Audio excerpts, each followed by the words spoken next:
Gülistanlar gül giyinip bezendi, çemenlere göy mefleşler döşendi. Bahçalarda göy butağlar yarpağı, oldu ürfan defterini oradı. Ne güzel nağması var bülbüllerin, var olsun ey bağdivan senin ellerin. Ne güzel nağması var bülbüllerin, var olsun ey bağdivan senin ellerin.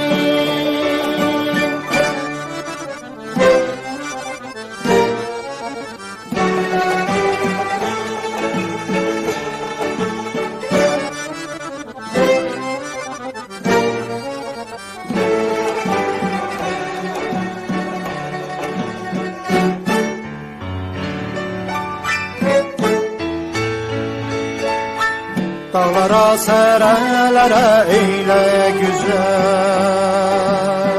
Allah'ın kudretine sal bir nezer.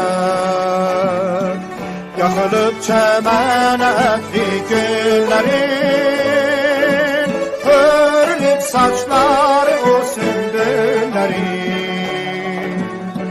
Ne güzel nağması var bülbüllerin, var olsun ey bağdivan senin ellerin.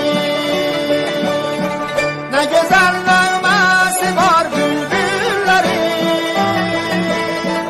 var olsun ey bağdivan senin ellerin.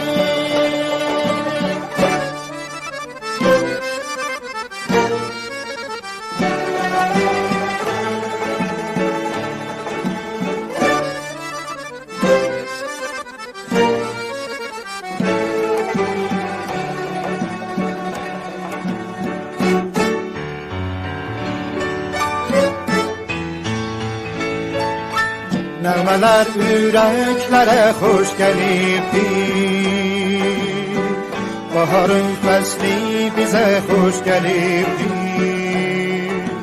Dağlarda, daşlarda, dəryalarda